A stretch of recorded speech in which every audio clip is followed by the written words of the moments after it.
Good afternoon, good evening, good morning, whatever time of day you've chosen to join us here from the Batcave. Thank you. I'm your host, Adam Gerard, and with me as always are my cohorts in crime, the incomparable Terry O'Neill and the vigilante Braden Ahern.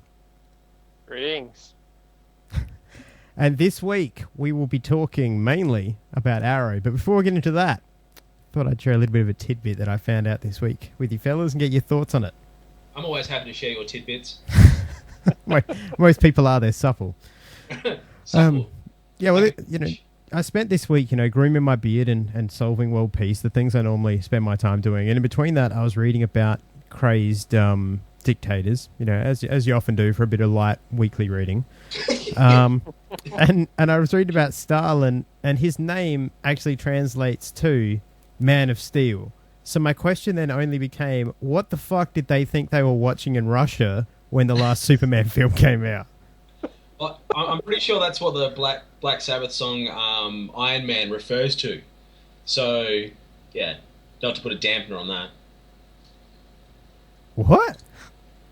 Black Sabbath released a song called Iron Man. Yeah, Iron Man's about like a robot that doesn't understand anything. No. So it's about Stalin. Read the lyrics. Actually, read the lyrics. Okay. You'll get it. So, Yeah. so you're saying that one's about Stalin? Yeah. Okay. Nice. Dictatorship and all that sort of stuff. Nice. Then again, I was a little high when I was listening to it, so I could be wrong. could have completely missed the mark. Hey, you never know, man. That's how people found Dark Side of the Moon and Wizard of Oz. Yeah, man. Yeah, totally. And Puff the Magic Dragon. That one's more blatant, I feel, though, than anything else. Yeah, I think that's quite in your face, that one. Yeah. But yeah, that was my thought for the week, was just those poor bastards when that came out. In Soviet Russian, Clark Kent is our leader. That's bits of them going, I never knew Stalin could fly. Only tall buildings in single bound. It's good. Drink more. It must have been the vodka. Vodka. Oh, good lord. All right, well, hey, how have you gentlemen been in the past week? Not bad. Very well. Streaming like a madman. Yeah, you're streaming legally, of course, I assume you mean. Through Absolutely. most legal channels. Yeah, the legit channels. Yeah. We'll just edit that part out. But no, I've been well. I've been studying up and watching a lot of Gotham and trying to catch up on most of my Arrow. But 52 episodes is a bit much at this point in time. So yeah. Yeah, I gotta admit, I focused more on probably season 2 and 3 than I did on season 1, which for reasons I'll get into when we get into the review-a-thon a bit later on. But it's hopefully somebody focused on season 1. I think, Braden, you said you did a big retrospective, didn't you? Yeah, I've did that about 20 minutes ago, so it should be nice and fresh. Nice. Lovely. Well, that's good. Well, before we get into that, let's talk something a little bit Batman, or Batman-esque. Yes. This week we had the Gotham episode Viper. What did everybody think of the birth of the Venom? Loved it. Yeah. Loved it. I mean, I can't see the likes of Bane coming into it. It was probably just a bit of a teaser.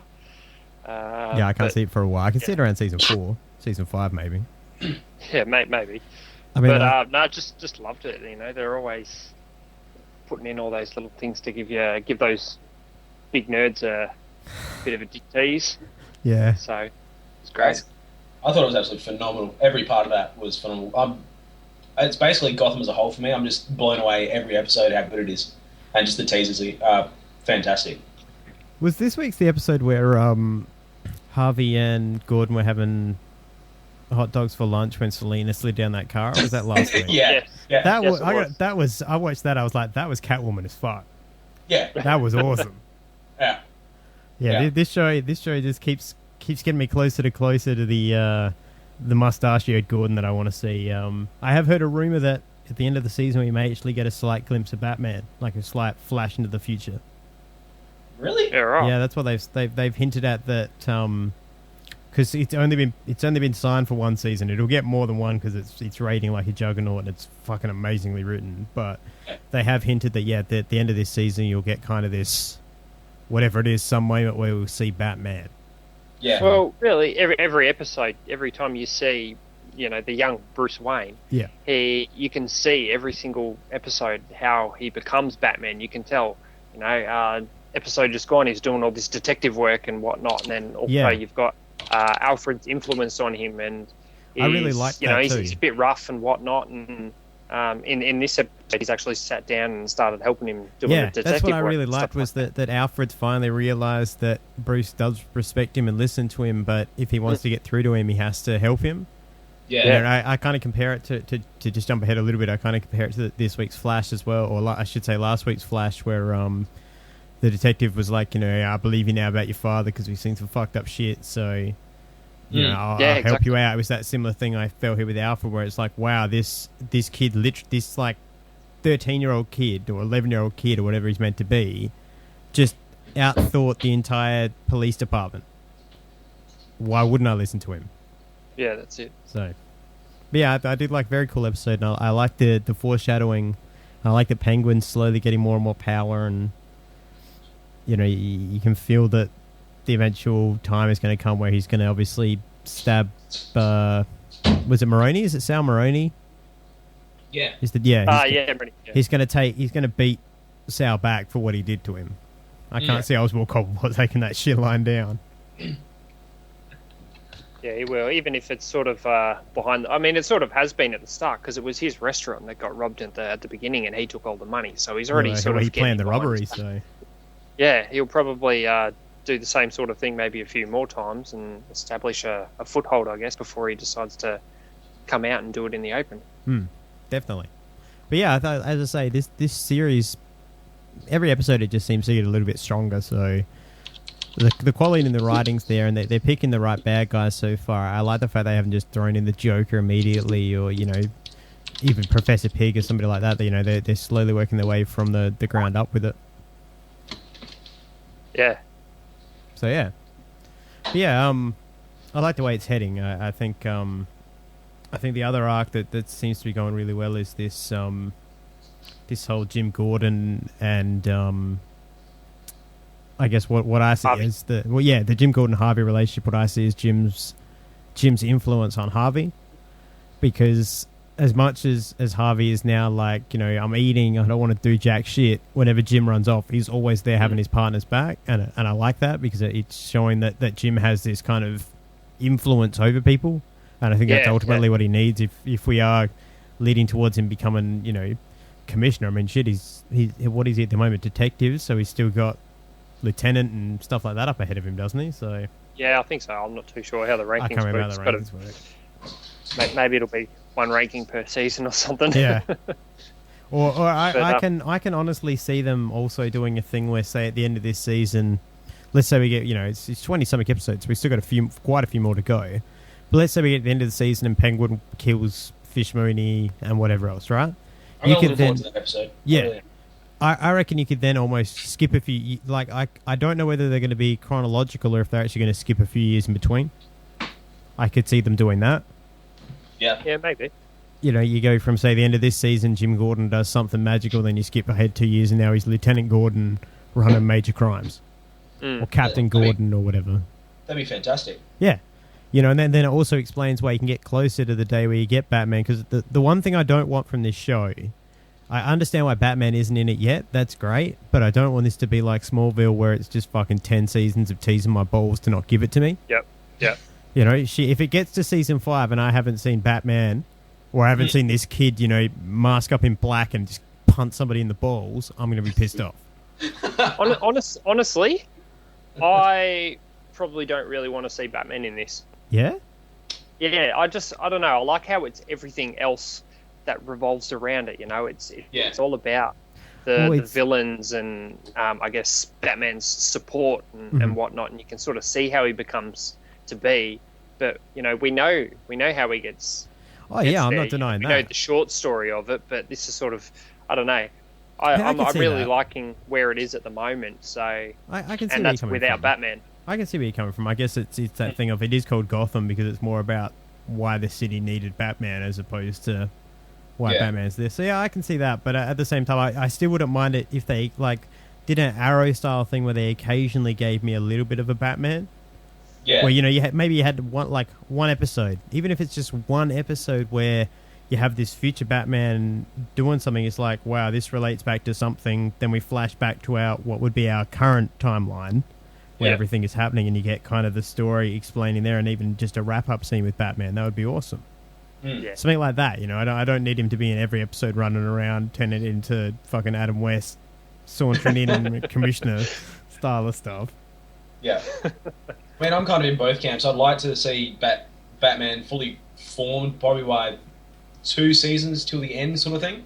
Yeah. But like, I'd like to see that angry teen trying to do something. But at the same time, Braden's right. Like, it is called Gotham for a reason, and Gotham's probably got like a hugely rich storyline that they can mess with. So but surely, you've also it seems like a big part of this television's premise is Jim Gordon and Bruce Wayne. So surely you've got to, you've got to pay that off eventually with those two, like with that Jim Gordon eventually opposite of Batman with the whole like, yeah, you're a good vigilante, and him being like, you're a good cop with a good mustache. Yeah.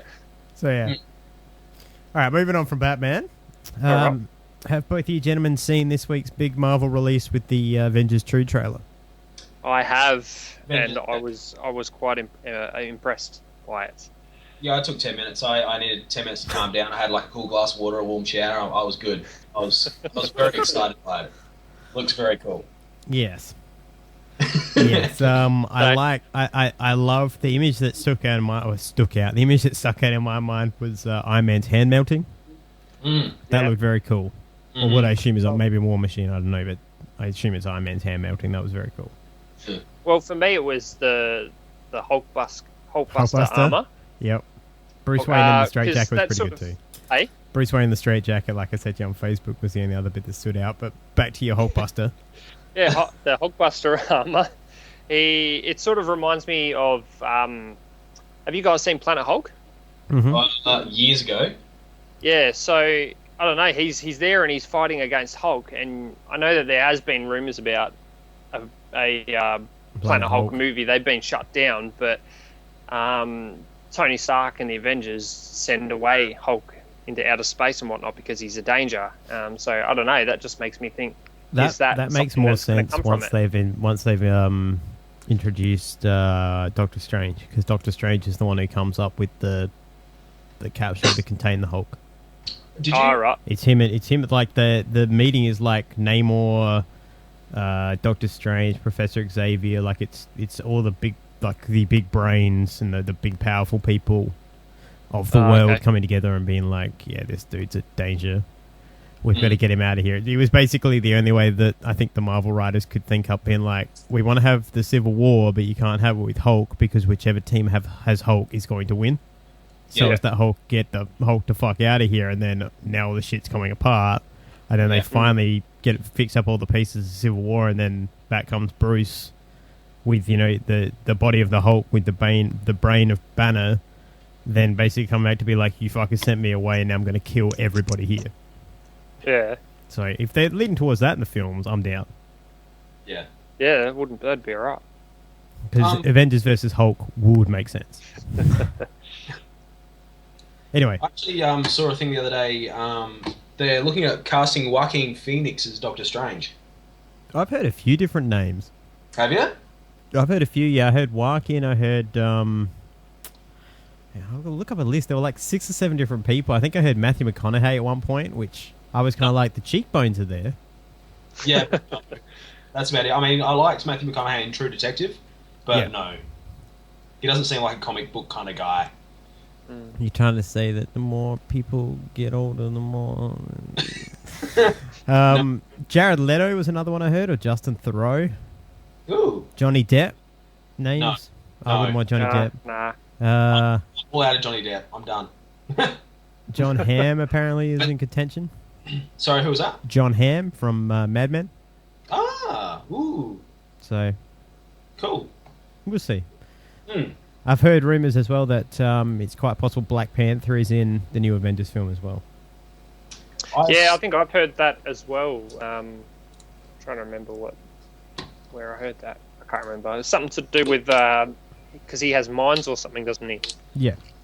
Yeah, they've got it'll be to do with the iridium or whatever the substance is that, or vibrate, whatever the fuck. His suit, vibranium. Yeah, his suit's made out of that shit that's only in their part of the country. That's why they'll go there. $50 if he turns up. They send Don Cheadle to talk to him. That's my money. They'll be like, what's the nicest way to say we don't send the white people in here? And Samuel L. Jackson's already going to be like, I don't have enough time in my contract to go in the jungle. But yeah, well, we've still got a year to wait before we actually see any of this film, so... That's it. But that trailer definitely looks good. Fucking, what's his name?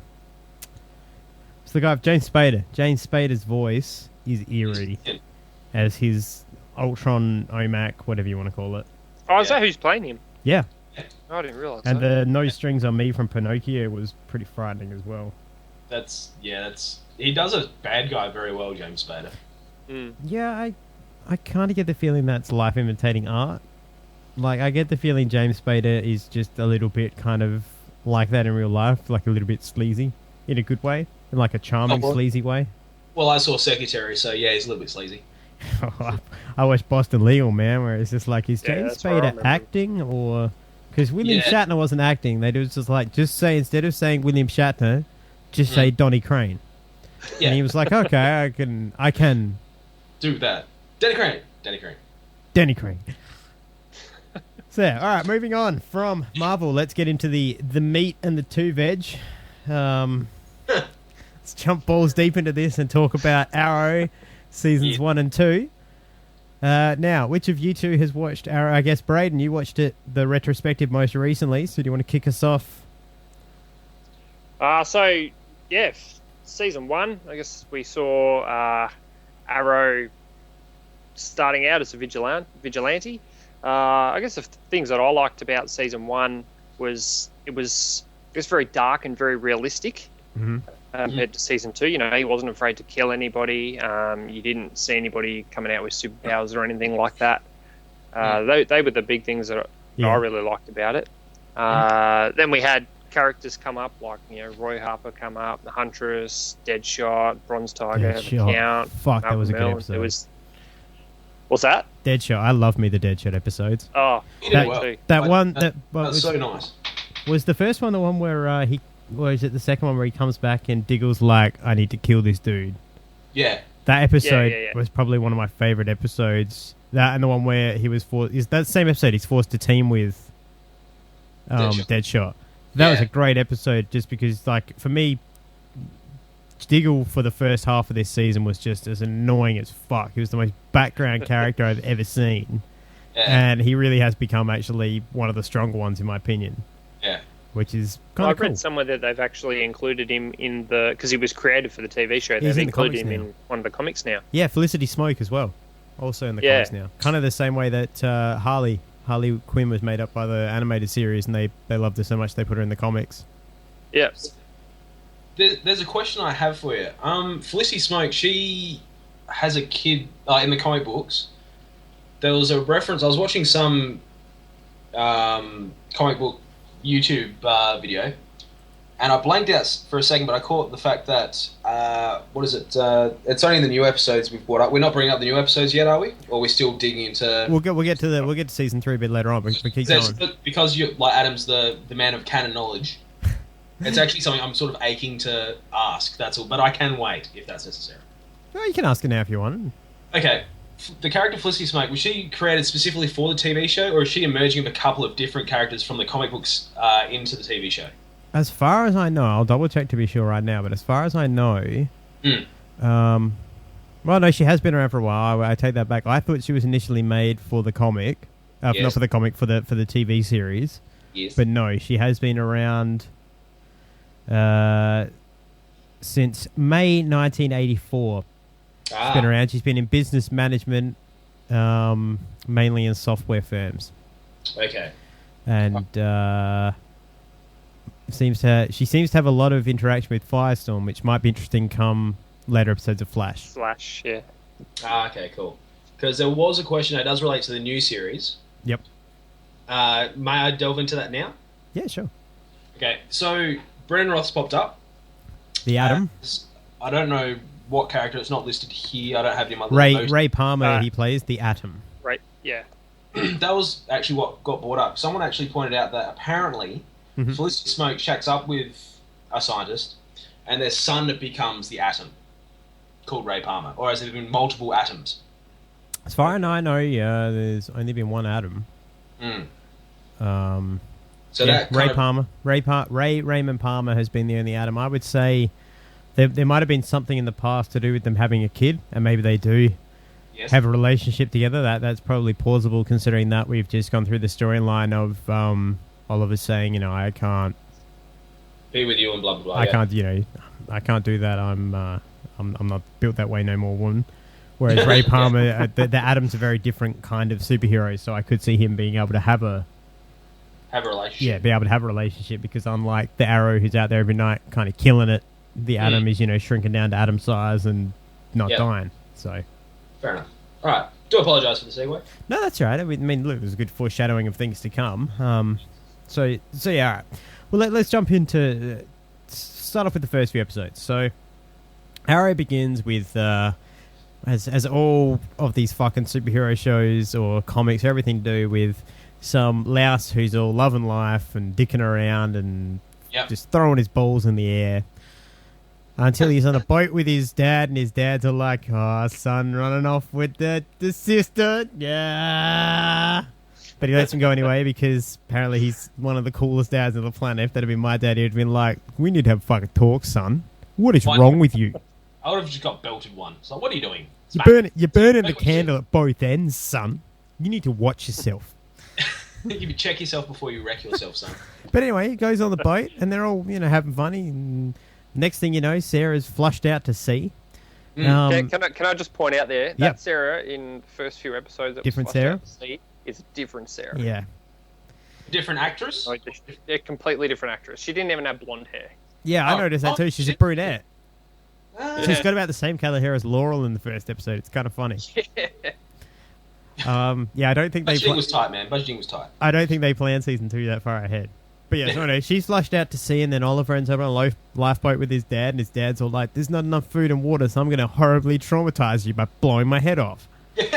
And not before killing the other dude. Yeah, that's right. Yeah.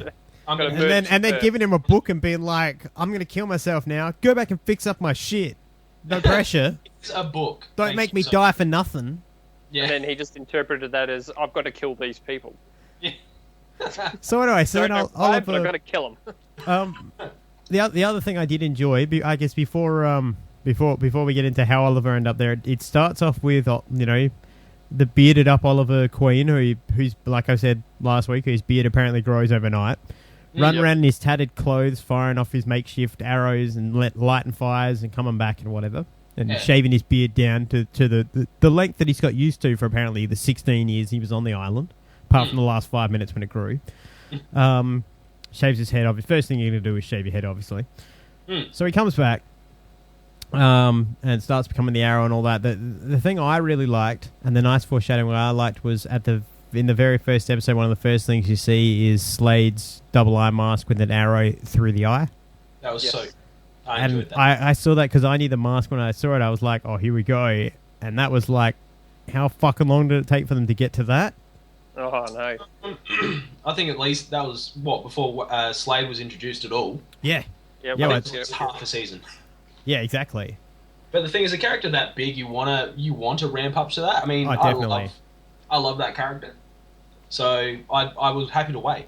Well, once they introduced him, I liked the fact as well that it kind of put that thing in your mind of, okay, how the hell, why does he have the mask and why does he have an arrow through the eye? And then as it kept building up to that whole, I'm going to put an arrow through his eye thing, it's like, whoa, yeah, now you're talking.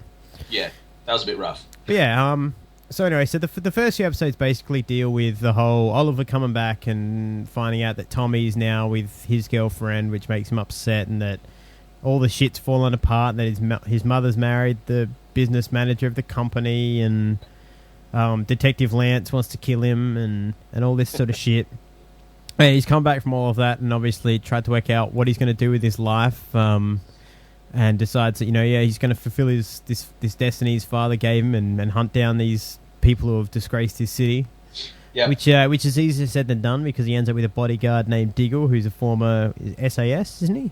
That's what he tells him to begin with. Special Forces. Yeah, Special Forces, and so it becomes harder than you think it'll be, and ultimately, by the midpoint of the season, We end up with Diggle understanding what Oliver wants to do and basically supporting it in it, and you kind of get the start of what I would call, not to draw a comparison here, but it's hard not to, considering they're made by the same company. Diggle is the substitute for Alfred, since Arrow is Black Alfred. Yeah.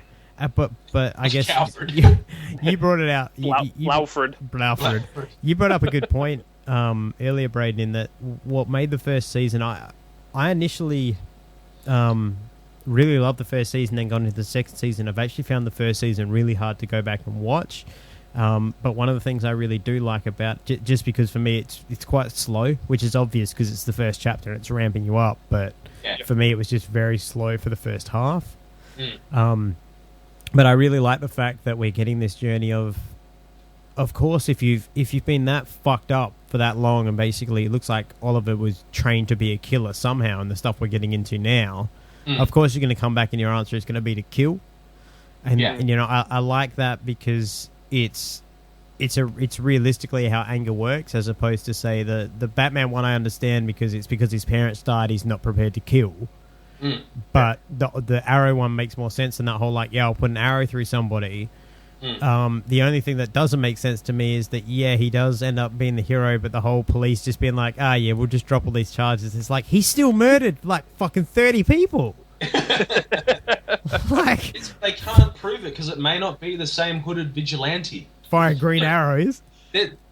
What was it? Malcolm Merlin as well. There's he another had black one. arrows though. He had all the others have black arrows, man. Oh, that's right. That's only one of them has green. So you're racist towards arrows. It could be anything. That's just racism, my friend. He's the token green guy. He's the token green guy. That's it. He kind of is. So is he Batman or the Hulk then? That's it. The only other thing, I guess I'll get into it now and then before we move on to a little bit further in the season. But what we're talking about the Arrow character itself.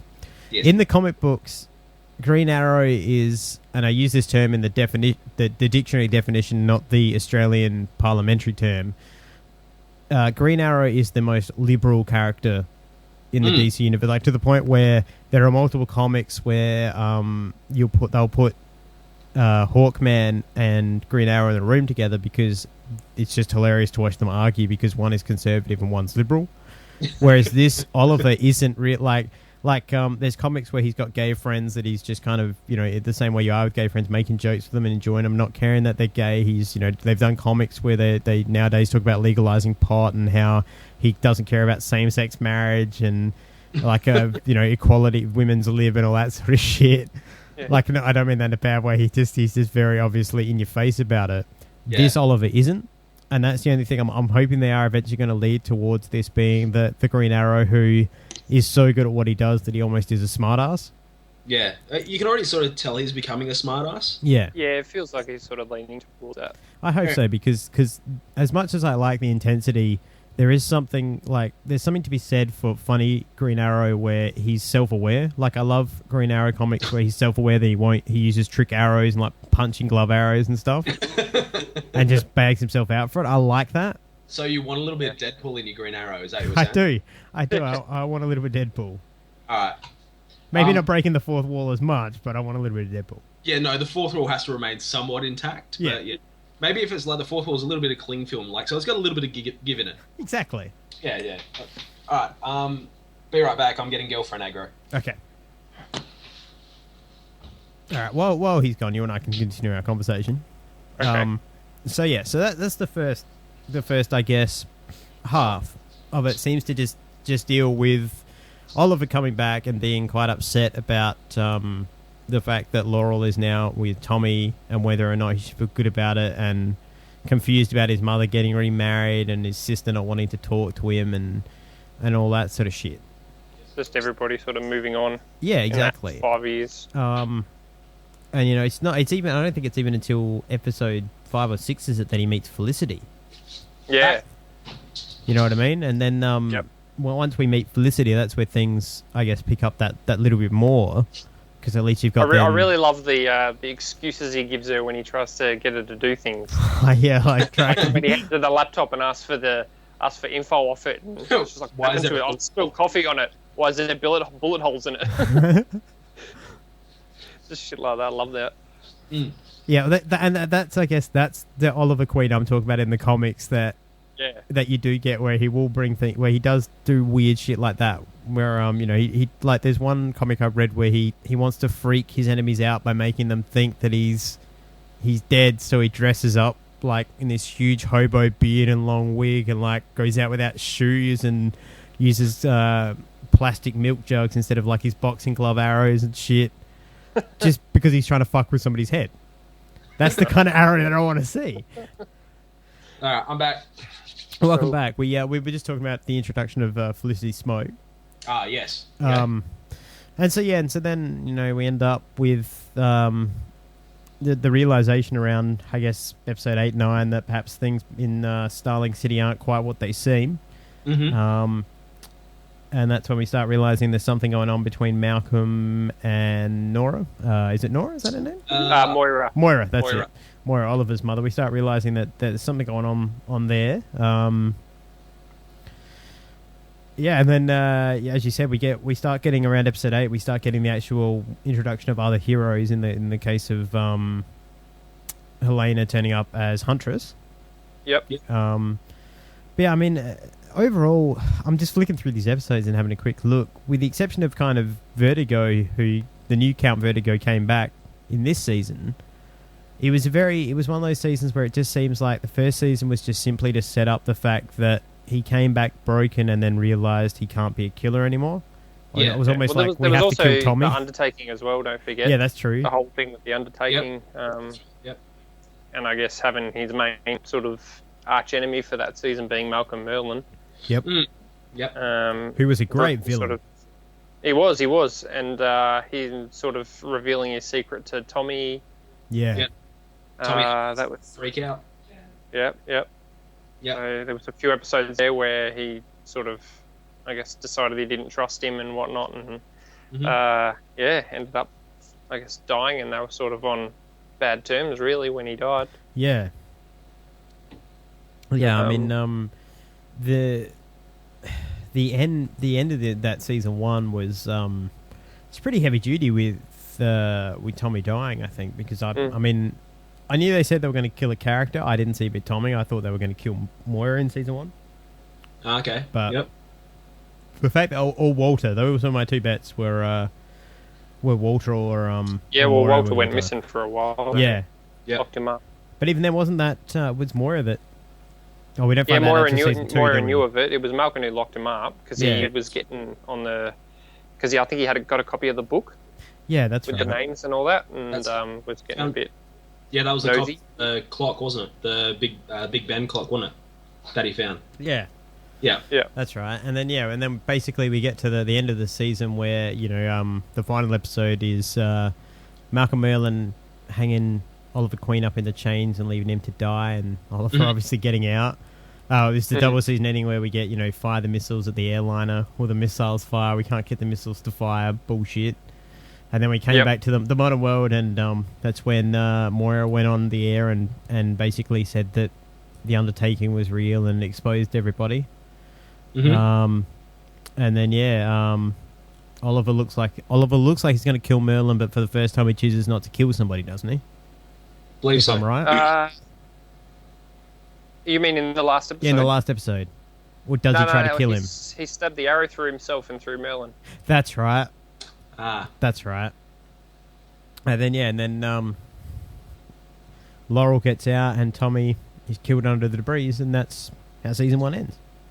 Yeah, that's how it ends. Yeah, and the Undertaking ends up happening. So. Yeah. And I guess now we'll move into season 2, and the reason I kind of wanted to jump over season 1 to get into season 2 is because for me season 1 is chapter 1, season 2 is the rest of the story. I'm of the firm belief season 1 and 2 are one story, and probably this new season 3 starts something new by the looks of it. So season 2 is the season, I guess you would call the Deathstroke season. Oh my god, yes. Absolutely. Where you beautiful man. Yeah, and so let's start off. We'll talk about the big people who turned up in season 2. Obviously he turned up in season 1, but it was Manu Bennett's Slade Wilson turns up in season 1 as kind of this mentor for Ollie. Yep. After the old Chinese guy dies. Mm-hmm. Good, I'm good with the names on this show, eh? I'll research the names while you blather on like an idiot. All right, so old Chinese guy dies, and Chinese guy's daughter was played by Byron Mann. There we go. So his daughter was there with them as well. And Shadow was there, yeah. and Slade was all like, "Yeah, I like me some Shadow." Like me a side of Shadow. And so yeah, the guy who played Yao Fei was actually in the Street Fighter movie. Jean-Claude, yes, he was in the Street Fighter movie with Jean-Claude Van Damme. So that's who did he play? Character. Who did he play in it? He played Ryu. Ooh, well there you go. Did not know that. Did not know that. There's a piece of trivia for you. Factual bit for this evening. Well, there you go. Trivia. Yeah, so this season 2 for me is a season of 3 things. I'll remember it for 3 things. 1, it's a season where I saw somebody who I thought they were going to do something different with and be a hero turn into like the hardest of hardcore villains. It was the season where the vigilante became the hero. Yes. And it was the season where I don't understand how nobody fucking joined the dots that Sarah was Black Canary. Because I'm gonna give you a tip. If I ever become like a superhero, I'm not gonna get a wig that's a slight shade lighter than my own hair and wear a tiny ass mask if I have a big fucking pouty set of teeth sticking out. And massive cans. You know, like, it's one of those things where you look at her and you're like, nobody else has that mouth, and you're only slightly blonder, like... Yeah, if anyone should know, I'd be able to identify a woman by the mouth, it would be Ollie, if anything, considering he's been with both the sisters. If anybody...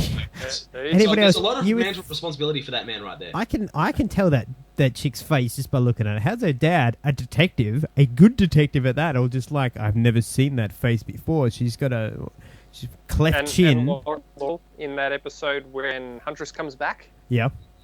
And they were in a room together, hiding behind a desk, talking to each other, and she didn't even click. Yeah.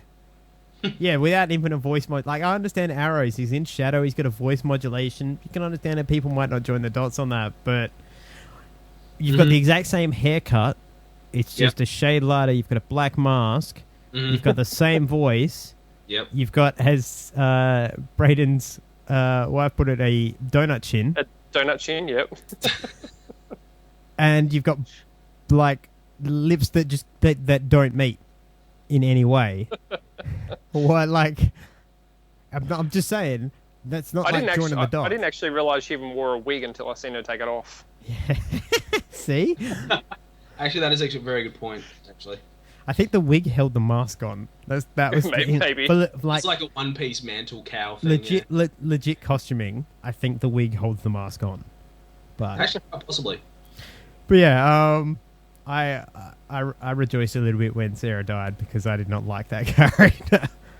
I mean, I didn't mind her. She was a bit wooden for me, but I didn't mind her as a character. We all knew it was going to happen. Yeah, well, she couldn't be Black Canary. She's not the Canary. Yeah, so. Exactly. Yeah. But yeah, and I mean, also, I guess going back to the Felicity Oliver thing for a minute, it makes sense why Oliver can't be with Felicity. He's going to end up with Laurel. Yeah, that's exactly. That's in the. It's like being like, is Superman going to end up with Lana Lang or Lois Lane, or who do you think's going to end up with Dumbass? But yeah, so you had the season of Slade. You also, as I said, you had the season of the Arrow becoming a hero, but you also had the season where for the first time we started getting villains who perhaps weren't just people you could meet on the street. You know, we had Mirakuru, we had realistically the birth of the Flash and things like that beginning to happen in this season. We're beginning to see a world where superheroes can exist. Yeah. You know, and the Flash is especially taking that and running it hard. That's a lovely pun. No, I didn't realise that. Thank you. Well done. But yeah, and so it was also a season where we had Sebastian Blood and I loved him as a villain. So did I. Although they obviously went away from the comic book quite heavily, I thought they were actually going to go with in the comic book. Sebastian Blood is a demon called Etrigan. Okay. He basically can summon forth a demon from hell who takes over his body and takes over a different form called Etrigan, who only talks in rhymes. Oh, cool. It's very Rumpelstiltskin, basically. Yeah, he's very like he's super insane and super powerful, but I can understand why they didn't go there because that's a whole different kettle of fish you have to open then. Space that's magic. Much. True. Yeah. True. Well, if you look at remember Cyrus Gold? Yeah. He was working Solomon Grundy. Yep. Yeah. Yeah. So, Solomon Grundy, born on a Monday. That's the one. Yep. So obviously they wouldn't want him to be, I guess, undead. The only thing I found a little bit of weird about it was that because they went away from Sebastian Blood being that, I always felt it was more like, we need a scarecrow. Yeah. You know what I mean? That's to me what it felt like. As opposed to, the reason Slade puts on his mask is that's his killing uniform. Yeah. That makes more sense, whereas this dude putting on his face, his mask, was just a little bit weird. But the one thing I will give that storyline, and perhaps it'll make more sense later, is that he knows the existence of Ra's al Ghul. Yeah. Yep. And is in theory working for Ra's al Ghul. So, isn't he? Am I wrong about that? He was promised Starling City by Slade. That's right. Yeah. But Slade's working for... Is Slade got anything to do with Ra's, or am I... Slade doesn't... No, I don't think so. It's universe, really, because... Yeah. So it's just when the League of Assassins helped to take down... Yeah, that's right. It's just so the only time Yeah. we hear about Ra's is when the League turns up to find Sarah. Yeah, and that's interesting because there's going to be an angry ex-girlfriend running around the show, and for a fact there's going to be blood. Yeah. So, yeah. Anyway. We'll get into that. We'll get into that in a little bit. But yeah, so as you say, we then start getting the past of the fact that Sarah has been a member of the League of Shadows. Mm-hmm. We also know that somehow Oliver obviously knows about the League of Shadows. Mm-hmm. So who knows what fucking point in the 16,000 years he was on the island. That might be around when the beard hits just below the nipples. Might be around that time. Yeah, that's true. And so as this season continues on, as we go back into time on the island, year 2 on the island, we meet Dr. Ivo, who is experimenting with people and looking for the Mirakuru so that he can cure his wife. Yep. And in the end, the Mirakuru is injected into one person, that being Slade Wilson, who goes fucking mental. Yeah. And as that's going on, I guess concurrently, as we start seeing in that timeline that Mirakuru is breaking Slade in two, guess who gets injected with it in the modern timeline? Our old buddy Roy. I actually really like Roy Harper. Yeah, so do I. I really do. I wish they give him more lines. I think that's coming. I wish they gave him a bit more of a, introduction, because he learned how to use that bow and arrow pretty damn quick. Amazing, isn't it? So technically, I could actually go to an archery store, pick up like a $5 bow and arrow set, and I'll just run around Adelaide telling people that they failed the silly and just put an arrow to their head 50 meters away. So you failed the silly. If you failed the city, fella. Yeah, fella. Yeah, so I actually agree completely. Like, if you had a bit more storyline or training, but that we're getting to Roy now, I suppose. So I've got a theory with why they haven't done that, and it's because would you want to watch a season where he trains Roy, and then follow that straight up with this series where he trains Laurel? No, but I would like to see it as a subplot line. Oh, I agree, but give me a couple of episodes where you see him training Roy how to use a bow and arrow, not just happy birthday, here's a bow and arrow, go kill me some bad guys. Well, we've skipped over quite a lot of quick time at this table. He's going mental. Now he's okay. Now he's mental. Now he's angry. Now he's not. He's angry at my sister. Stay away from my sister. No, you've got it under control. You can fuck my sister again. Stay away from my sister. No, it's cool, man. You can fuck my sister. Slap this water. Roy Harper, is he Red Arrow or Arsenal? He's Arsenal. He's Arsenal. He's Arsenal? Because there was one where he just had the Mirakuru injected, and he had to break open a shipping container, which had, I think, a nuclear bomb or a dirty bomb in it. Yep. And I specifically hear Oliver refer to Roy as Speedy. Nah, that wasn't that episode. That episode was when he revealed that he was Arrow. It was another time. I remember he pulled a guy out of a car, and he was beating the shit out of the guy, and this was after the Miracle. Yeah, that's right. He's trying to get his attention, isn't he? And he's going like, "Hey, yeah," and he goes Speedy. Yeah, he calls him Speedy. So because Speedy was a nickname, obviously for his sister, for Thea. Yeah. Speedy's the nickname of Green Arrow Psychic in the comics. Yeah. Speedy is the one who famously, that's the two comics that I've got. the famous heroin addiction storyline. That's Speedy. Speedy is the heroin addict. Right. But I think in this show, yeah, I get the feeling that Roy Harper is feeling that 'cause in the comics, Speedy is basically Robin. Yeah. To put it in that I guess broader term. And I get the feeling that in the Arrowverse, Roy Harper is not necessarily going to become Speedy. I actually think Speedy will be Thea. Yeah. But Roy is filling that Speedy void, as it were, at the moment. And I know they've talked about the fact that Roy will probably have substance abuse problems and things like that in coming up episodes. That's why I think they're keeping him quite under key at the moment, because I get the feeling that Roy's kind of going to go off the deep end quite heavily. Yeah. This season, so... But we'll see. Anyway, while those things are going on back on the island, back in the real world, Moira's in jail and all trying to get out of jail, and then she gets out of jail and decides to run for fucking council, and then... What's she in jail for? The undertaking. The undertaking. Oh, it was for the undertaking, that's right. But she gets let off because of that. Yeah. Anyway, then we end up... we meet Barry Allen, obviously, in this season, and there's a bit of smoke between, if you pardon the pun, bit of smoke between Felicity and Barry. There's the pun. Very good. Yeah, I was on board with that one. And yeah, so we get the soft intro to the Arrow, I guess, before we get into his show, which we'll be covering a little bit later on. The soft intro to the Flash. Sorry, soft intro to the Flash. That's what I meant. Yes. My brain's just all over the place reading all these trying to take it all in at once. So anyway, so Barry goes back home and gets hit by lightning, but not before giving the domino mask to Oliver, the world famous Green. Yep. The material, and saying that line about how he worked out how to make a material that folds up really small. Yeah. I like that. That's a nice bit of foreshadowing too. Yeah. And then basically season 2 ended up dealing with the whole Sebastian Blood and the Mirakuru and wiping out more of fucking Star City, or Starling City again at that point. I feel so sorry for the residents of Starling City. I think that's why they changed the name. Almost as much destruction happens in that series compared to the average Superman movie. Your average Starling movie. Metropolis has been rebuilt like 15 times by now, I swear. But yeah, and then that's very true. We also got the introduction of the Suicide Squad in season 2. Yes. Which was very cool, and the hint that Harley Quinn exists. Yes. Which means that if Harley exists, the Joker already exists. So I thought that was kind of cool. Yep. And then, we season 2 also dealt with... who was it trying to buy the company? Somebody was trying to buy... Oh, Slade. Slade kept trying to buy all of the company through Nissa. Is it Isabel? Isabel or Nissa? Yeah, Isabel. No, Nissa is Nissa's Ra's daughter, isn't she? Yeah.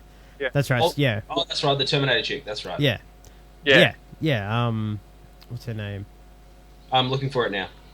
In saying that, I really disliked the way she with the Deathstroke mask on. Yeah. Every second of that. I'm completely with you on that. Yeah, that was... Because she fought Diggle, didn't she? She did. Yeah, she was the one that was kicking Diggle's ass. Well, Oliver was all, I don't think I can make it out of this. Yeah, he was downstairs, so I think Felicity ran her over with the car. Yeah. That's right. Yep. Yeah, they basically did the Dark Knight Rises. Yeah, Arrow and Laurel were downstairs doing trying to fight out. Yeah. Summer Glau, that's her name. Summer Glau. Ah, very good. I knew I'd get there in the end. Didn't even need the internet for that one. That was just all brain. No, it wasn't. It totally was. And so then we end this season with Slade being defeated and Oliver and Diggle and Felicity being back on the island where they lock Slade up in his cell because Oliver does the whole, I'm not going to kill you, which I liked. I liked the fact he was like, you know what? I could kill you, but I'm not that guy anymore. I'm not you. I liked that. I think he only killed like 2 people in this season. Yeah. One being the Count. Yep. Yes. And the other being Cyrus Gold. Yep. But there was no choice for Cyrus, really. Yeah. He had to kill Cyrus Gold. Yeah. I mean, I know that obviously it's been a very broad... We haven't gone over every episode yet, but, it was obviously just an overview. Mm-hmm. With that being said, before we get into talking about Season 3, which is obviously the fresher one... Yes. All right, so Arrow Season 1 and 2. Overall, as I say, it's the story of going from being a broken man into turning your life into being a hero. Yep. And it's also the end of that storyline of Slade and Oliver on the island and the start of the whole welcome to Hong Kong for some reason shit. And the fact that he already knows Amanda Waller and all of that. Yeah. So, I guess I'm going to sit back for a little bit and open the floor up to you guys. Seasons 1 and 2 of Arrow. Yeah. Likes, dislikes, whatever else. Whatever you would like to describe, adjectives you would like to describe, fire. Well, like I said about season 1 before, the thing that really got me hooked on it was that it was so realistic and so dark and whatnot. I guess I've pretty much covered everything, I guess, about that. But season 2, we've talked the ins and outs of it, but it really, I guess it sort of was a bit more comic booky, and it was a lot better for all the geeks out there and things like that, all the things that they threw in, all the characters and whatnot. I think they like to be called neckbeards in this day and my age. biggest fear at the moment is that season 2, because it was just so good, is the peak of the show, and I really hope it's not, and I really hope they don't go downhill with season 3.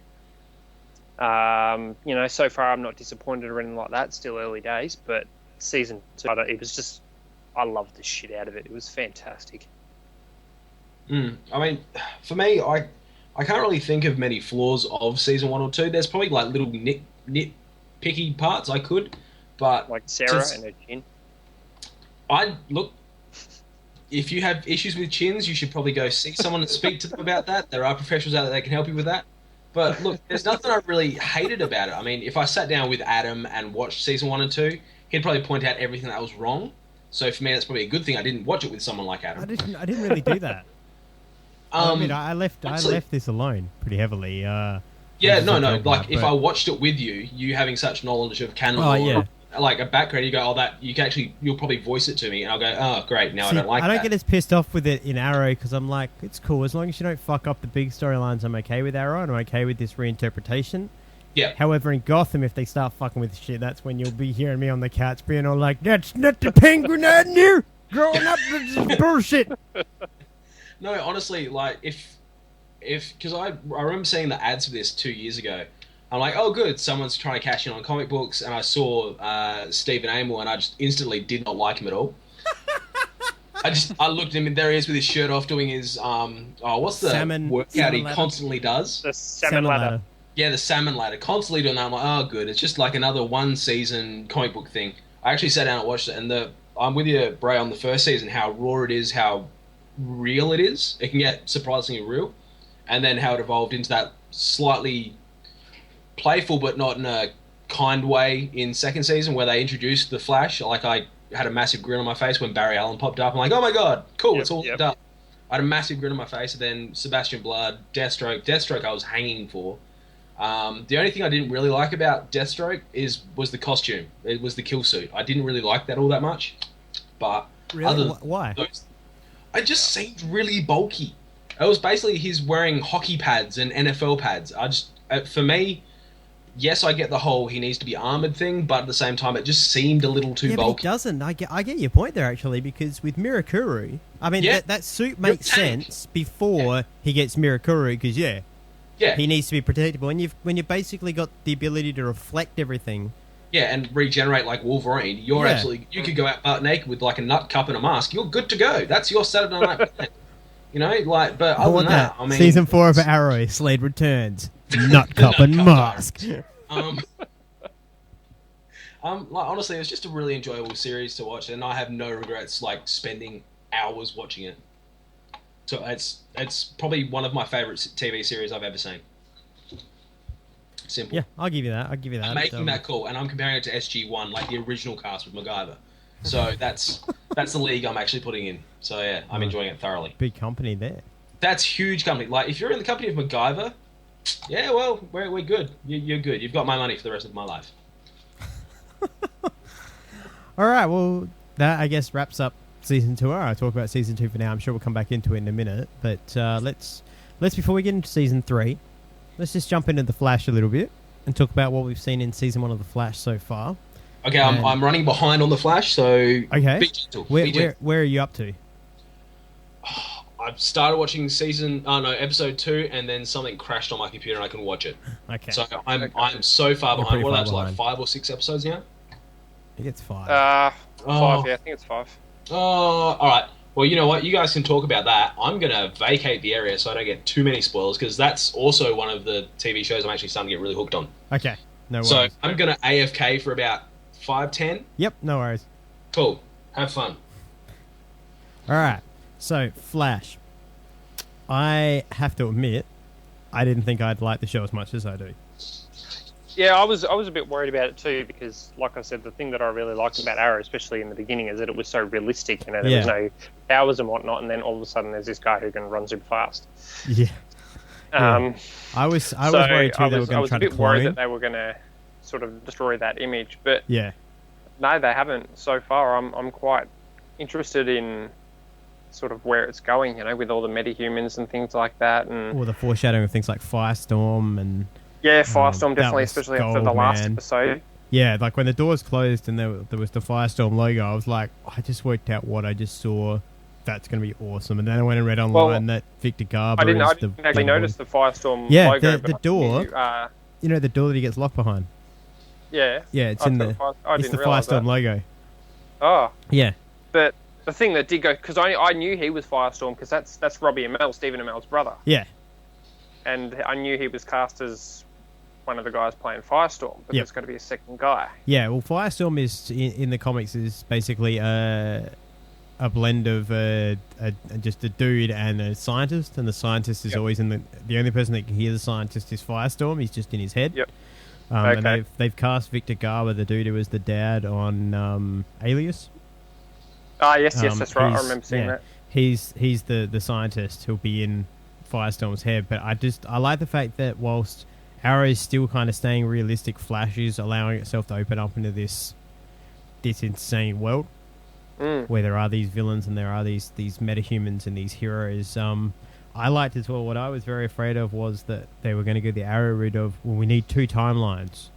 We need to do that same sort of thing, and they haven't. They've just gone the mystery of who the hell killed Barry's parents, even though theoretically it should be the partner that's dating Iris. Yeah. Is the Reverse Flash. Reverse Flash, yeah. But who the hell is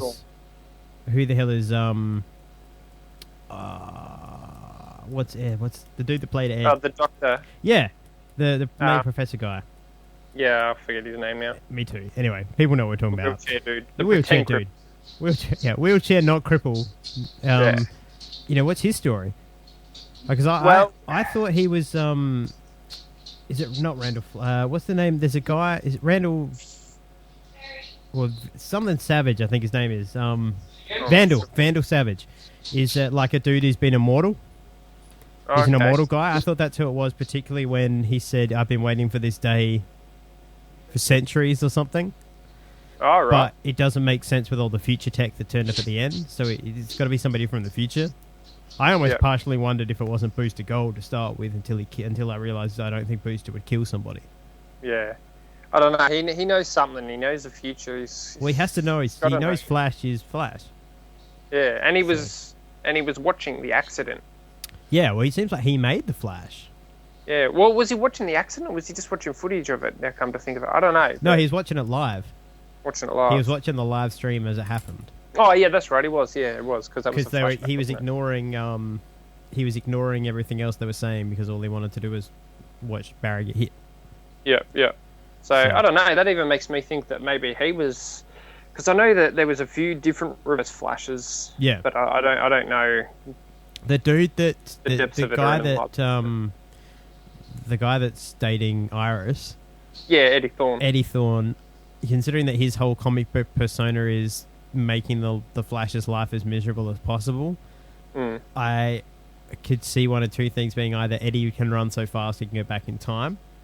Yep. Or conversely, he's related somehow to that reverse zoom, but his whole life purpose is to just hurt Barry as much as possible. So what's better way than to fuck this woman? Yeah. You know what I mean? So that's it. And when he does reveal himself to be a villain, it's going to be a hell of a reveal because he's just coming across so normal. Yeah, so that's it. And the other thing I worried about was the relationship between the cop and Barry. It's going to be another Diggle Arrow, but probably it's not. I didn't think it was. I like the fact that it's that whole like that relationship they have with the whole "you're not my father, but you're my dad." Yeah, I like that because that was that was important for those two characters, particularly with the whole "we're going to solve this case together." Yeah, that's why when I think the reveal is actually I can see that guy getting killed by Eddie. Yeah, probably. That will be the payoff where you're just like, you son of a bitch. So, and you were saying that Eddie might have even, because you look at the what is it, Flashpoint Paradox, and they do time travel and shit like that in there. Yep. Maybe Eddie's time traveled and gone back to kill Barry's mother, or maybe that was the wheelchair dude who did that. I don't know. Yeah, I don't know what's going. It's definitely got me hooked though, that show. It's got me hooked, and as I said to you, I don't know if I've said it on this show, but I definitely said it to you in private that I'm really looking forward to the Gorilla Grodd stuff too. Oh yeah, that was awesome season, that first episode. Yeah. Well, have you seen that they've released a picture as well of have they? Of an just a head, but just an animatronic gorilla head, and it looked legit. I was like, damn, this is gonna be fucking sweet. Oh nice. So can't wait to see that. So yeah. Now I'm not sure whether Terry's back with us yet. Sorry, I was just about to go outside for smoke. Oh, you're right. No, you're right. We keep talking. I don't know if you're still talking about Flash. That's all. Well, I had something else I wanted to add. Okay, so. Yeah, go have your smoke and I'll be back. Go get cancer and we'll sit here and talk. So, Caitlin, the character Caitlin? Yes, Snow Professor. Is it Professor Frost or Killer Caitlin. Frost? Yeah, she's a villain. Yeah, she becomes Killer Frost. Killer Frost. That's why there's that line that was very poignant of her and what is it? Ray? No, it's the name of the guy that becomes Firestorm. Oh, I forget. Anyway, that's why her and Arrow's brother, that she makes that comment of we're like fire and ice, because one becomes Firestorm and one becomes Killer Frost. But yeah, so same with the long-haired guy. What's his name? Cisco. Yeah, Cisco becomes. I'm not sure if he becomes a villain as well, by memory. I'll just double check that, but I've got a feeling that he becomes a villain too. That'll be interesting. Yeah, he becomes Vibe. He becomes Vibe. Right. Which, so... Yeah, that'll be interesting to see how that plays out, because she obviously knows who he is and whatnot. Yeah, well, he's a hero. Vibe's a hero. Yeah. So he becomes a hero, she becomes a villain. But yeah, I think it will be particularly, as you say, once they go on at each other. And I want to see what this Arrow versus Flash episode's all about, because they don't really have a reason to fight each other, unless it's got to do with why Felicity's there. Because isn't Felicity on this week's? I don't know. She did. I remember him mentioning something about going to, in the last episode, Arrow going to see Barry. Yep. So maybe. I don't know. Well, I'm pretty sure that what Cisco isn't... Well, sorry, not to jump back. Sorry, I just had a thought on Cisco as well. We'll go back to that in a sec. But yeah, I think you're right. I think that Felicity did say she was coming in this week. So I don't know.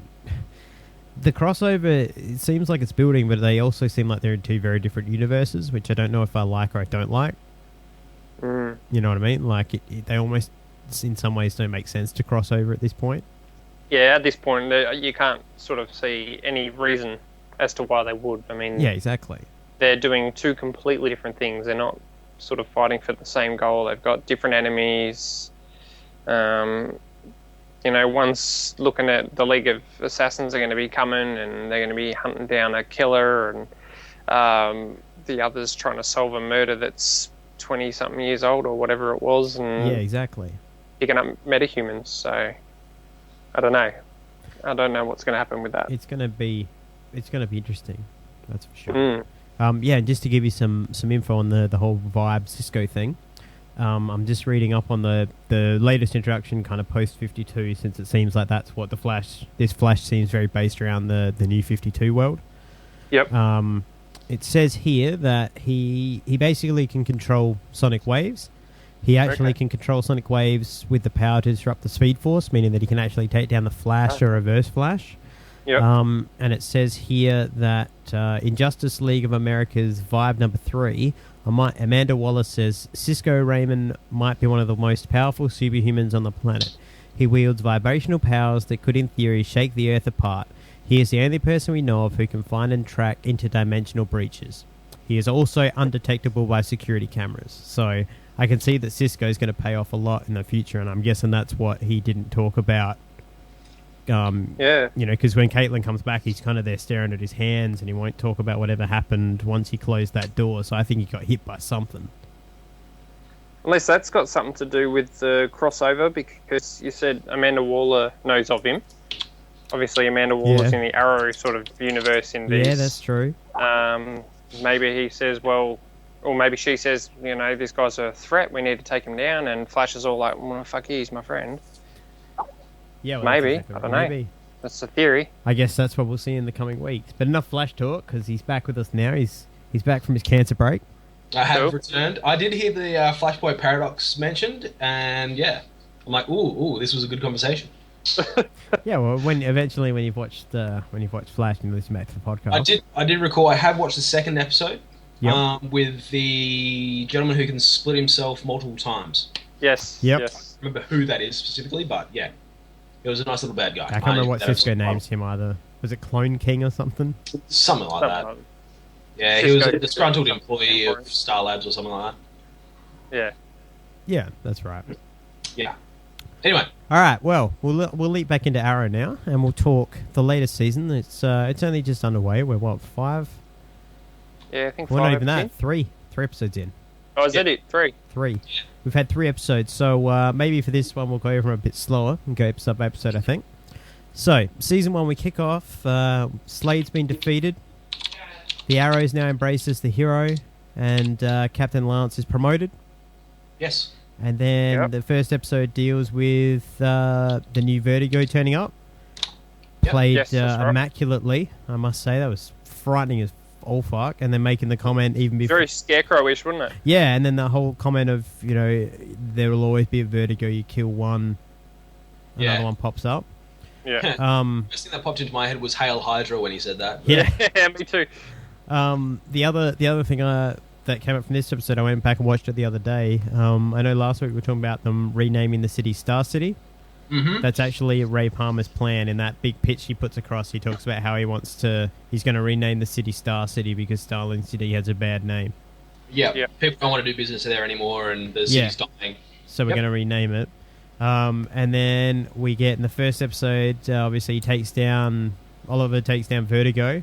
And then we deal with Sarah being up on that roof and being all like, who are you, to the unseen person, and copping some black arrows to the chest. 3 black arrows to the chest. 3 black arrows to the chest, and dropping off the top of the roof, and her wig and her mask falling off, and everybody being like, oh, he was a blonde girl, I never knew it.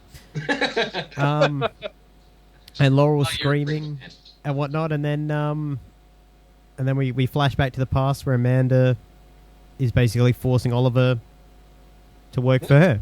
Yep. Yes. All in all, a pretty strong start to the season, I thought. It's leading off with the right foot. It's like a big kick to the feel gut. Yeah. Sarah dying. And I mean, that's obviously the one of the big talking points, which we'll get to in a moment, is who killed Sarah. Mm-hmm. And so then we lead into episode 2, aptly named Sarah, where Laurel brings Sarah's body there, and Oliver starts to try to work out who killed her. Yep.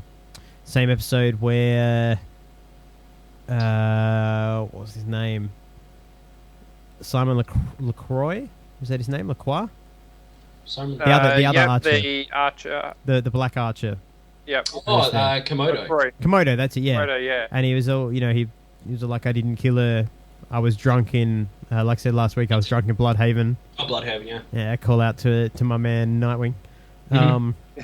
And then we jet off to the Cordo Maltese, where we see that Thea is beating the fuck out of multiple people at once. Yep. Yeah, and then obviously that same episode where we find out that Oliver was once tasked with killing Tommy. Yep. But instead found a way to scare him off by basically saying, I stole a laptop, you Americans are stupid. Yep. And that's where that episode ended. Great cameo and great callback to Tommy. That actually made me like Tommy a little bit more, because I kind of thought Tommy was a bitch through most of the first season. I actually have a feeling the character of Tommy is a complete bitch, and he just wanted his drinking buddy back. Yeah. Yeah. Yeah, actually I can see that. Yeah. Yeah.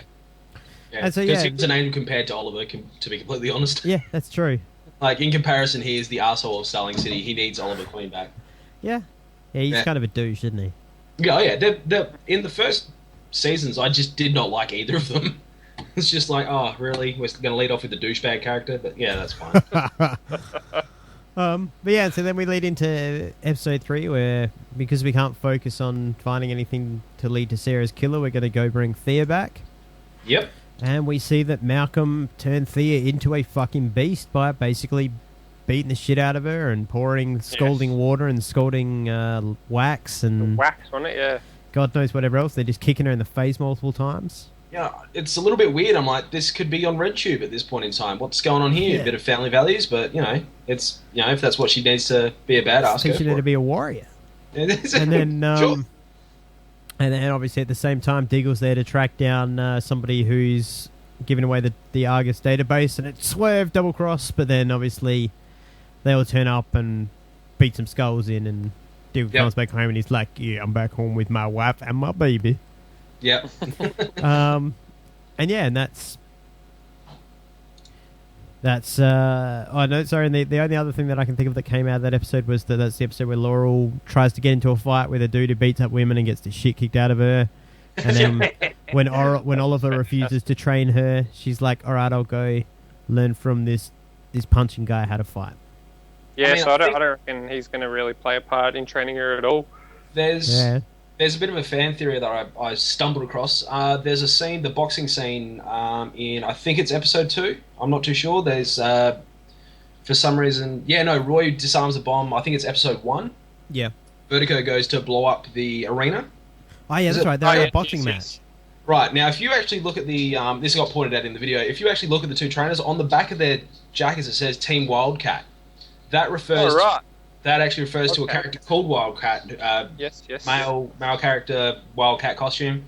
The theory of this one fan who actually runs his own little, like we're doing a blog video, he came up with a theory that he could actually be referenced or be Laurel's trainer for hand-to-hand combat and things like that, because Oliver won't do it because of the emotional attachment to Laurel. So I thought maybe that's actually quite a good point that he brought up, and I've got to give the guy props on that one. Well, if you would like some follow-up to that... The boxer that she goes to see, the guy who's all like, I give out alibis to street kids if they need it. That is Ted Grant, who is in fact Wildcat. So yes, that's fantastic. Yes, he is being trained by Wildcat. Nice, and that brings us another hero as well. I like that. Yeah, like, can you actually see them bringing in that character like in the full Wildcat costume and stuff like that? Maybe. Or a modernized version. Isn't he an older? He's meant to be. Well, I mean, yeah, he trained. He was a mentor. It says, I'm looking at his Wikipedia page right now, and modern depictions of Wildcat show him to be a rowdy, tough guy with a streak of male chauvinism, leading to frequent clashes with the relatively progressive Power Girl, as well as exploring some of the character's insecurities. Meanwhile, a magical 9 life spell has explained his vitality at an old age. Like many older JSA members, he has been a mentor to younger heroes, particularly Batman and Black Canary. Yeah. So he would. He. I mean, even in the comics, he trained Dinah, who is Laurel. So there you go. Who is Laurel in the comics? Black Canary. Laurel is Dinah Lance. Dinah, Dinah. Yeah, Dinah was the first one, wasn't she? And then when she died, it was Laurel. Yeah, but Laurel's name in this series is Laurel Dinah Lance. Yeah. Ooh. So it's all a coming. It's all a coming. The more you dig, the more gems you shall find. So yeah, and obviously this season also dealt with Oliver and Felicity going on a date, and then as I mentioned earlier, his whole like, I can't do this to you. Yeah. It'd be very. Pretty much. I'm pretty sure they only did that for the female fans. I think so. I think they did it to shut that door. The hashtag Olicity thing. Yeah, I reckon they did. They did it to shut that door. Particularly since now Ray Palmer's in it and she ends up with him in the comics. Yeah. Everyone who actually knew what was coming will go, aha, see, there is romance. Yep. But yeah, I like the fact now, the Wildcat one I hadn't picked up on until you mentioned it then. Mm-hmm. But I picked up on the Atom, obviously. I like the fact that whilst Flash is being very kind of in your face about, hey, heroes, villains, look. This one over on Arrow, they're almost slow burning it to the point where when you do find out the Atom is the Atom, you're going to be like, whoa, okay. Yeah. And then the question I have, though, for you gentlemen is, what was up with, he wanted Felicity to decrypt that R&D hard drive, Yeah. And then he's looking at all the drone strike shit, and I'm like, wasn't that the stuff from season 1 on the island? Was it? Ah. I don't know. I thought it was. See, I thought it was just a drone. He was just looking at literally, like, the drones like they have flying over anywhere there's sand at the moment. Yeah, I don't know. I think one of the pictures I've seen there, it looked very like the was it an anti-air missile or something? Oh yeah, it? Maybe it could be. But yeah, I couldn't work out what the hell he was looking like. Obviously, he wanted those files for some reason, but I can't work out why. Yeah. Well, that's what I thought. I'm like, he's a good guy. What's is he though? Is he? Is it or is he going to be one of those Shades of Grey characters? I don't know. Maybe. I guess we'll see. Either that, or is he investigating Oliver because he thinks Oliver is? Are we going to get one of those episodes?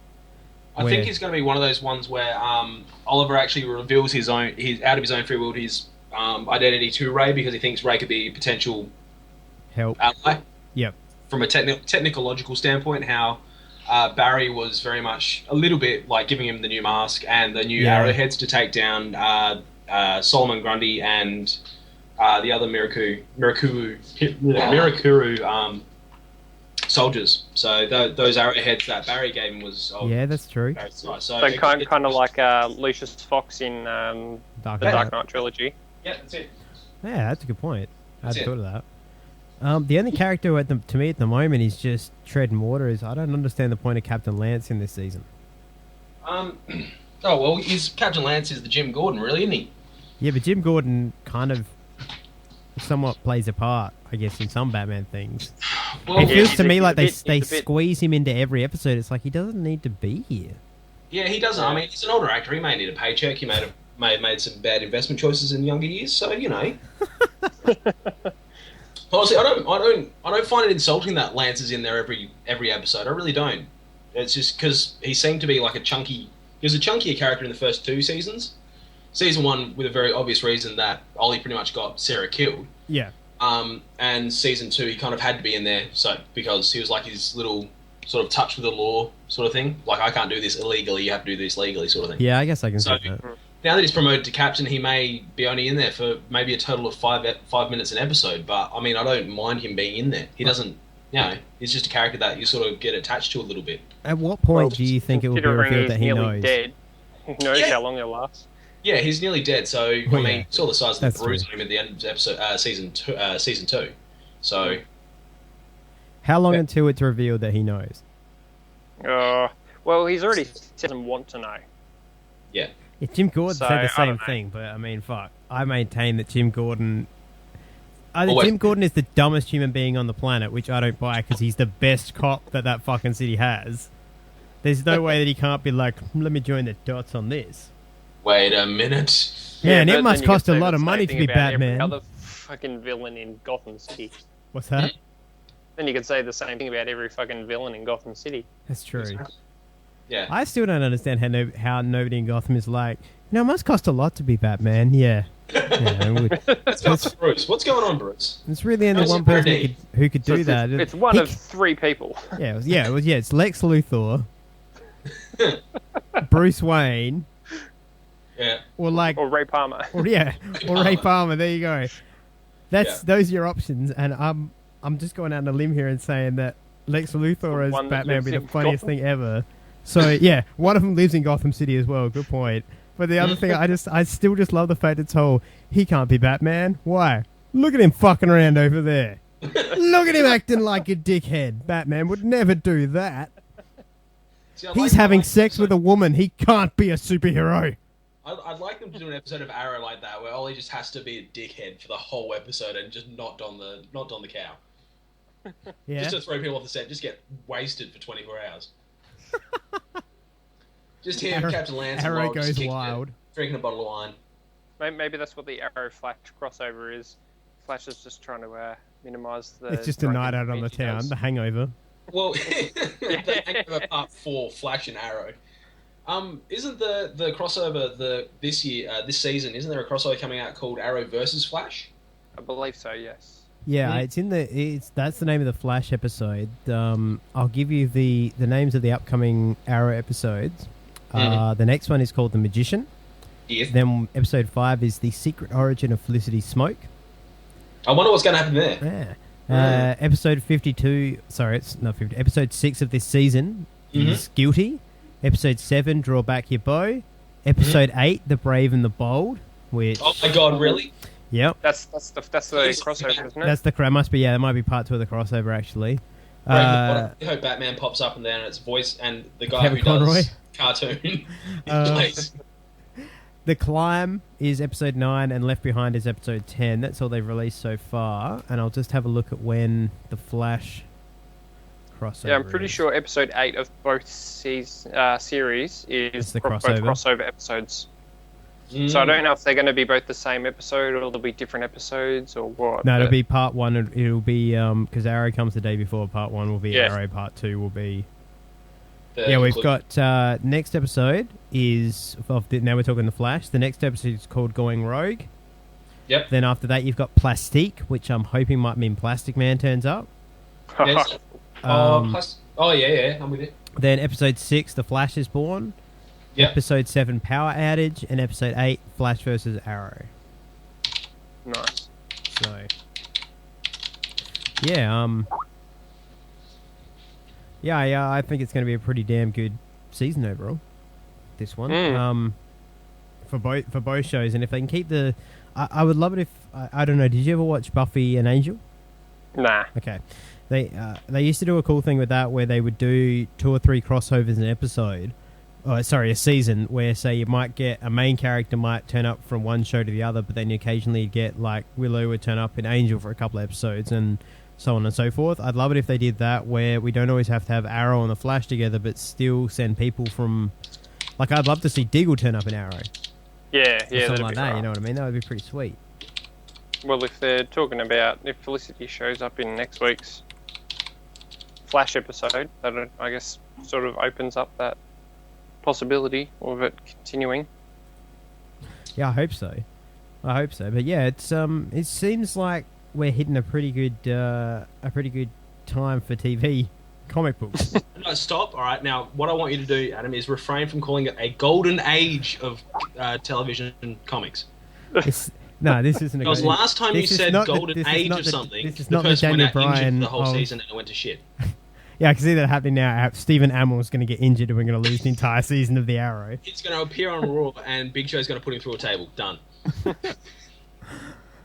No. Come on, let's be serious. If he's going to get put through a table by anybody, it's Seth Rollins. Or Rusev. Wrong podcast, but this is next week. And Fisher Price. Okay, I can see that. But this is next week's podcast. Not for this show, for our other show. Yeah. Although I'm sure it'll bleed over again next week anyway.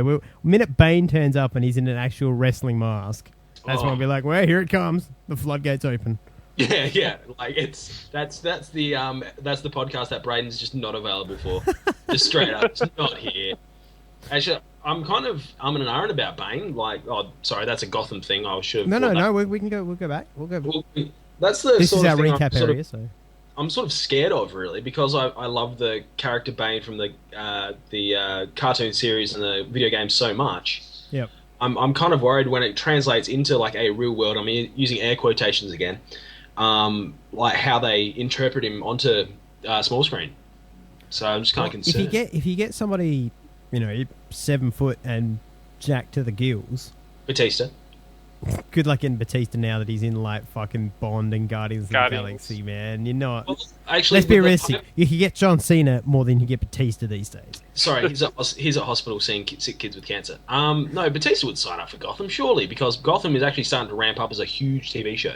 Maybe. Well, anyway, you get somebody like Batista. This is the pointless thing to argue about. Arguing like we're fucking writing the show. No! I want Batista! Plot twist next week, Batista, special guest stars of Gotham. That would be amazing. But yeah, Adam has to apologise to everyone. But that's you get somebody who's got that kind of a build to them, and Bane would work. Yeah. The problem you've got is that Bane comes to Gotham to break Batman. That's why, to get some of those characters, you probably start to need a Batman around. But so it'd have to be like season 4 6. or 5, something like that. Yeah. There'll be a Batman by I season couldn't 4. see him coming anytime soon because, he's not from Gotham. And we don't even have the fucking Joker yet. We're not getting Bane. Do you reckon we'll have the Joker? Yeah, they've said the Joker's coming. They've said every episode, until the Joker is revealed, every episode there is a possible contender for who the Joker could be. Oh, they teased it in all their in some of their trailers and that before the show come out. Yeah, but I remember I'm fairly certain they said they've cast it, but it's being kept a complete secret. Well, I only remember seeing one person in the show who could possibly be it, and that was in episode 1. The comedian who was auditioning for Fish Mooney. I really hope it is that guy because that makes perfect sense. Oh, out of nowhere. Plus, he looks so like kind of thrown off and scared, and he doesn't actually say anything or make a joke. Yeah. So I really like that. Ooh. If that was him, but I didn't even think of that one. That's nice. From the Killing Joke perspective, it would make so much sense. Mm. But yeah, Dan Terry and his Segway's throwing everyone off. Well, I don't know what else we can say. At the moment, I don't know what else there is to say about Arrow, apart from the fact if you haven't watched it yet, do it. I mean, I know we only touched on it quickly, but otherwise this would be a 10-hour-long fucking podcast. Yeah. So yeah, I think for this week, that wraps it up. I guess next week, let's have a quick conversation now. I can always edit out of the podcast if it's boring as buggery, but what would you guys like to cover next week? Would you like to start a Nolan trilogy film? Would you like to look at an episode of the animated series of 66 Batman, of some Michael Keaton Batman? Do we want to subject ourselves to Clooney Batman? We can always cover Batmans of old. Yeah. And use that as a broad spectrum. I mean, I wouldn't mind doing that. Where would you like to start, gentlemen? Where we start at the start. Yeah, you can start with some 66. You could 66. Okay. Go on to the Keaton, Clooney. Well, what if we were to say we won't start with the actual TV series of Batman yet? We'll just go with the movies. So next week we'll be discussing the 1966 Batman the movie, where we will be discussing amazing things like how hard it is to get rid of a bomb, and how completely racist it is to dehydrate somebody of Asian descent and have them be yellow. My two favourite moments from that film. Okay, so I need to be transported back to 1966 because I'd fit in perfectly. Exactly. What else have we got to bring up on this? Oh, yes, sorry, that was it. There was one more thing I wanted to bring up just while we're on the topic of Batman films. Yes. That I heard, I read a theory this week. I think it might have been on crack.com. Don't quote me on that, but it was somewhere on the internet, and if I could remember the source correctly, I would credit you. But they were talking about insane fan theories and how logical and plausible they are. Uh-oh. Okay, now, get this. Okay. Batman Forever and Batman and Robin exist in the same universe as Batman and Batman Returns. However, they are movies based on Keaton's Batman. So basically, Val Kilmer is playing, the actor Val Kilmer is playing the character of Batman based on the real-life Bruce Wayne Batman that is Michael Keaton. And the same with George Clooney. They're all actors. That's why in the first, in the actual Batman film, the real life, Harvey Dent is black. And then by the time we get to Batman Forever, which is the film based on that Batman, he's a white guy. Yep. It's why it gets so campy and ridiculous and shit, because they are films of this guy. So in other words, you're saying that Clooney and Val Kilmer's Batman are essentially doing a Deadpool version of Batman, where there is no fourth wall. Yeah. They're completely self-aware. Yeah, that is simply a film. It is... You are... Okay, the way I would picture it is, you sit down and you're watching that as Bruce Wayne watching somebody making a movie about Batman. That is what those films are. So you're sitting there as Bruce Wayne being like, what the fuck? Why do I would never have nipples on my suit. How would I get a fucking Visa card in the name Batman? I don't have a social security number I can give you. I don't have, what's the address? 123 Batcave? It's like the episode of Batman Beyond where Terry McGinnis takes Bruce Wayne to Batman the Musical. So exactly. I watched that the other day just for that moment. And he just turns to him and says, "You hate me, don't you?" And that's just it. Episode ends. You know, that's what these films are. So there's something to say. When we get around to watching those, there's something we need to watch from the perspective of, could they simply be films made in Gotham City about Batman? See, that So you want me to watch the Clooney and Kilmer Batman? I didn't mind the Kilmer Batman. I didn't mind Kilmer Batman, but I didn't mind it. I hated the villains. But you want me to watch it with an open mind? That's what you're saying? If I have to watch The Dark Knight Rises with an open mind, you can watch Batman and Robin. Just watch it.